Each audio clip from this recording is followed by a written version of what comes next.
Hey Munchies, welcome to the channel. If you're new, I'm Alicia. So today I'm so excited because I am sharing my favorite cookie of all time, and it's not healthy. So, context. Since going on this journey that I've been on the last couple of years to heal my relationship with food, a lot of surprising things have happened. So for one, I'm less stressed about food and health. I spent so many years stressing out, trying to make the right food choices and do right by my body and, just feel good about myself.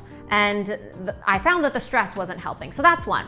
The second thing is I now give myself permission to eat more of what I love. I was constantly trying to find substitutions for the foods that I loved, just to scratch the itch, but it never really satisfied. And now I just give myself permission to have whatever it is. I've talked about this a couple of times in videos this year, and I'll link those in the description below if you want more content like this. I also find that I enjoy eating healthy foods more often now that I give myself the permission to eat the less healthy foods when I feel inclined to as well. Overall, that means I feel a lot less struggle and resistance with food and health and just being myself. And I feel like that's really what most of us want, is to just feel okay as we are. So I just feel so relieved that I have found this path with food and that I've done this work. It has been a lot of work, but it's given me so much peace and ease with food. And I find that I make healthier choices without having to think about it, and I'm just eager to share this on the channel. So in January, I'm doing a free course and video series. The videos are gonna be on YouTube, but you have to sign up for the course materials through mindovermunch.com/foodfreedom if you want like the PDF downloads and all of the other course materials, because it's gonna be easier to send those out via email every single day than put everything in every single description of the video, because there's gonna be 20 videos, Monday through Friday, all of January. I'm talking about healing relationships with food. Yeah. So cookies. I used to be an all or nothing person with food, it seemed. I was telling myself I could either not have any of it, or I was saying screw it and eating all of it until, I could start fresh on a Monday or January 1st or whatever. And that created this really nasty dieting cycle where I would, eat well, I'd get healthy, start again, and then I would deprive myself until I lost it, and then I would binge everything in sight, and then I would feel really terrible and judge myself, and then I would have to start all over again on a Monday, okay? And so I figured out how to break this cycle, and I love actually drawing these cycles out, and I'm gonna do it for you in the January series. And so the question really becomes, well, A, can I see the cycle? Can I have enough awareness to map out that cycle? And I'm gonna show you how to do that. And then once I see the cycle on paper, where can I break the cycle so that it doesn't continue again and again and again? Because that,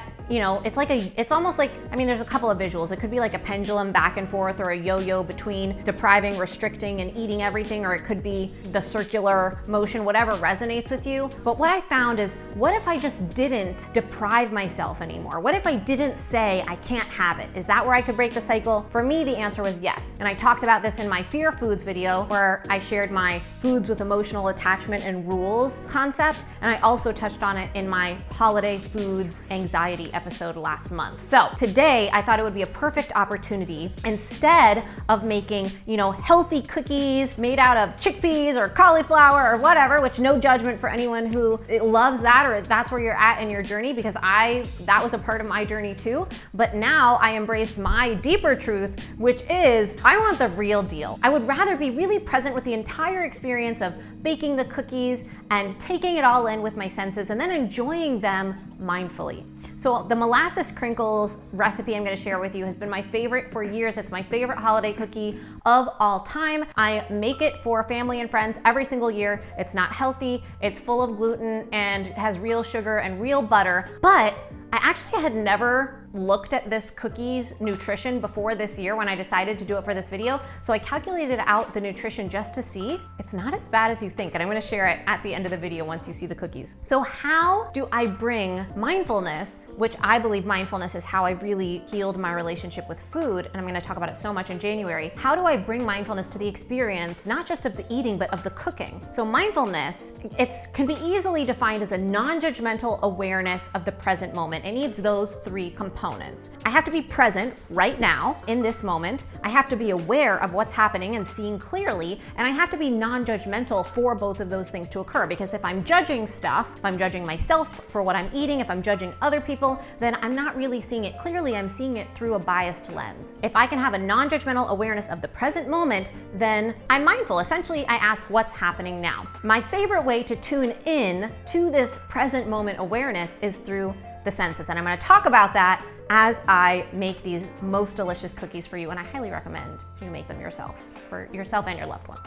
So not only are these cookies the most delicious cookies ever, they are super easy to make. So first I just mix together my dry ingredients. This is all-purpose flour. I have tried using a gluten-free substitute and doesn't work as well. This is baking soda, salt, cinnamon, allspice, and cloves. Okay, so I'm just gonna whisk that together. And really, like I said, bring mindfulness to the experience when you do it. One thing I love is the smell of these spices together. And it's something I never used to pay attention to. I would just kind of tune out during the baking part and wait for the eating. And then I would notice sometimes I would eat so many cookies and I'm not even paying attention to it. So bringing mindfulness to the experience, you can only really experience those in this present moment. So if I'm smelling these delicious spices right now, I'm smelling them now. I'm not smelling, something I smelled yesterday, or I'm not seeing the texture of the flour or the softened butter from yesterday. I'm seeing it right now. I'm hearing the sounds of mixing with the hand mixer or whisking right now. I'm feeling myself press the button of the hand mixer and feeling it, kind of vibrate in my hand. When I'm adding in the sugar, I love to see how, the crystals of sugar reflect the light. Smelling it as it all comes together. My palate is salivating. I just want to eat this butter and sugar mixture already. I know this is all about mindfulness, but just a recipe note, this butter has to be actually softened. Like I usually do it overnight. I've tried a couple of times just like quick softening the butter, like when you forget, it doesn't work as well. So follow the actual recipe for this one if you want it to come out real good. Now I'm adding in 1 egg white. Yolk you don't need for this recipe. What's gonna happen when I whip it up? How does it look? How does it all come together?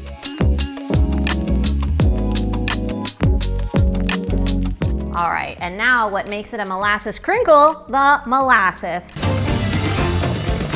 And just notice the textures, notice the colors, notice the way that the flour mixture falls onto the wet mixture. Watch it as you fold it all together. What does it feel like in your hand?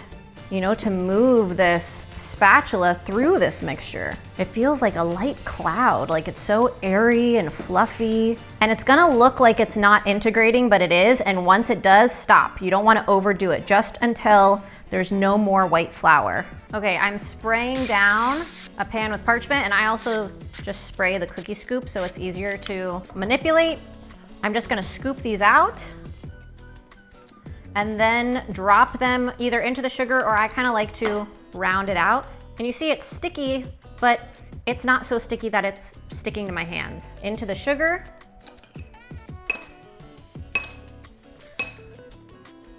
So I know you might want to like speed through this part, but really notice, what does it feel like to have that dough in your hands? Does it feel pleasant, unpleasant, neutral? As the dough sits here, if this takes me a couple minutes, it might soften as I go. So notice how it changes. How does it feel to plunge this spoon into the sugar?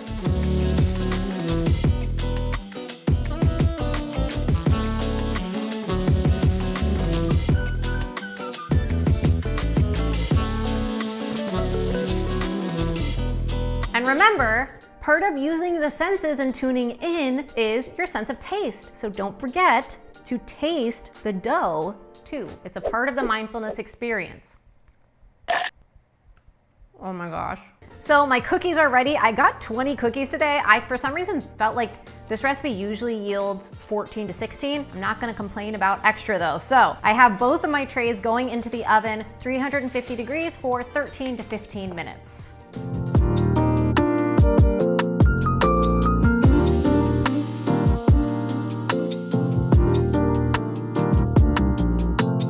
So these are out of the oven. The house smells so good, bring mindfulness to this experience. No reason not to absorb all the delicious smells. And look at them. I mean, before I sit down to indulge in these mindfully, just take a look. Look at the colors, look at the textures. I love how they crack on the top. I love the sugar, the crystallized sugar that's on the outside, and how some of it is on the very edges of the cracks, some of it's on the inside of the cracks. Notice, which one do I feel inclined to pick up? Which one do I want to eat first? When I want to be mindful with my experience, I want to sit down. So I have a seat here, and I'm going to sit.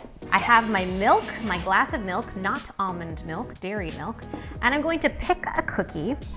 This takes me back to being a little kid, when it's like, I really wanted to be intentional with which one I picked. I'm going with this one with the extra sugar crystal goodness on top. So I want to take this in with all of my senses. I'm looking at it. I'm seeing the crystallized sugar. I'm seeing the nice cracking on top. I know these cookies because I've made them so many times. They're crunchy on the outside and like soft on the inside, but I can feel that. It's firm here and softer here. I can break it open.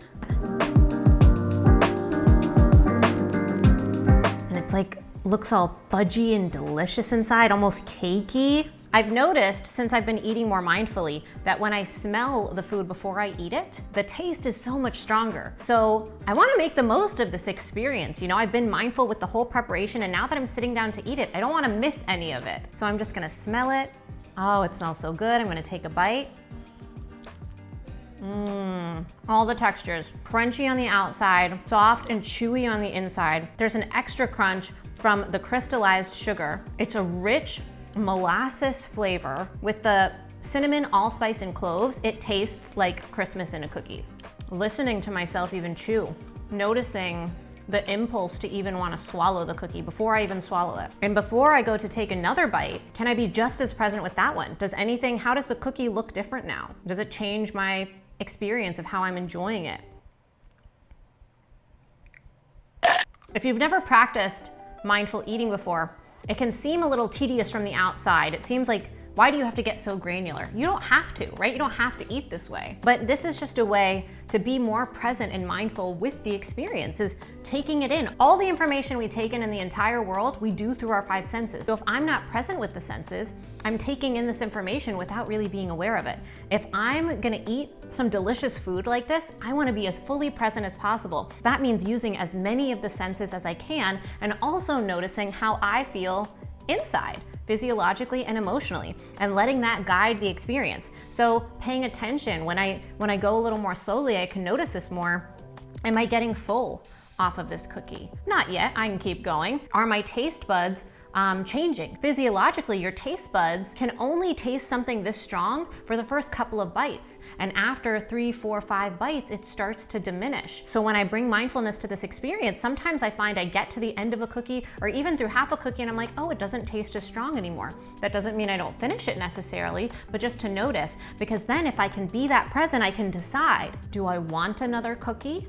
Would it taste good to me right now, or do I want to save it for later? Sometimes I decide to eat it, even if it doesn't sound like it would taste great right now. Maybe I emotionally want to eat the cookie. And this is one thing I want to talk about in January, is it is okay to turn to food emotionally sometimes, but we have to have a general awareness around the experience of doing it and really be intentional about how we do it. This is not intended to be a healthy cookie. I would say this is just a regular cookie recipe. And I've never looked at the nutrition before, but I decided to calculate it out for this episode. And I couldn't believe, this just goes to show how we get ideas in our head about what's good and bad and what's allowed or not allowed, right? So I had all these rules like, oh, if it's paleo, it's okay. If it doesn't have real sugar, it's okay. If it's gluten-free, it's okay, right? These are some of the rules I had created and lived by for a long time. I calculated out the nutrition, and of course, calories are not everything, but these calories, if this recipe yields 20 cookies, are only 74 calories per cookie. They were also using full fat butter, regular butter, only 2 grams of fat per cookie, 11 grams of carbs, 7 of which were sugar, okay? So this is not, I would say it's not a healthy cookie, it's not a vegetable, it's not giving you, nutrients, it's not providing your body with nutrients, but it's not doing a ton of damage either. And what I had to confront in my own journey, I'm not saying this is right for you or wrong for you or anything, but eating, paleo or chickpea cookies or something like that, trying to scratch this itch when they are never good, they're never as tasty, but they're really probably not that much better nutritionally either, right? Like if it's a paleo cookie and it's using coconut sugar, that's still gonna affect my blood sugar. That's still sugar. So I've decided for me, bringing mindfulness to the experience of eating the real deal is more worth it. Now that I know that these cookies are 74 calories each, this is another opportunity for me to bring mindfulness to the experience, because I can start to notice any attachment or rules, right? Am I noticing, maybe I deserve to eat another one because they're less calories, right? And this is no right or wrong. This is not me saying, yes, eat another one, or no, don't eat another one. This is just notice the inclination to set the rule. That's what I talked about in the holiday food anxiety video last month, is just notice the inclination to set the rules, the attachment to the rules, and it'll start to change on its own. I just wanna bring mindfulness to this to say, so that when I eat the second cookie, I know, am I doing this because I really wanna do it and I really wanna be present and taste every bite of it, or am I doing it because I'm setting an arbitrary food rule and I'm tuning out? A couple of notes about these cookies. I highly recommend testing them out. I make these as gifts for family and friends every single year. They actually come to expect these because they are my main cookie. You can freeze these too, and you can double the recipe. So if you want to make them in bulk, just double the recipe and freeze them for yourself or someone else. Of course, they're best fresh. I want you to enjoy the holidays fully. I have been more present with this than the old me would have, who would have, rushed through the baking part anxious, and then I would judge myself for eating, 3 or 6 or more of them and never actually be present, fully present with one of them. So now I might have 1 or 2 or 3, or maybe I will have 6, but I'll do it enjoying every single bite and stop when I'm not. I'm an adult, and this is one thing I've learned in this journey, is I can make these cookies anytime and I can enjoy them anytime. I can make them in July, and I do sometimes. This is the power of tuning in. If this is what I'm really craving and wanting, I can learn to give myself permission to have it. And I am gonna teach you some of the specific tools that I learned and that I have employed when I go through the free course in January. Remember, you can sign up at mindovermunch.com/foodfreedom to get on the list for that. So try them out, highly recommended, and tag me on social media if you do. I wouldn't actually call this a milk dipping cookie, but it's good to have on the side. Have a wonderful rest of the holidays, enjoy them fully, and remember, especially when it comes to eating holiday goods, it's all a matter of mind over munch.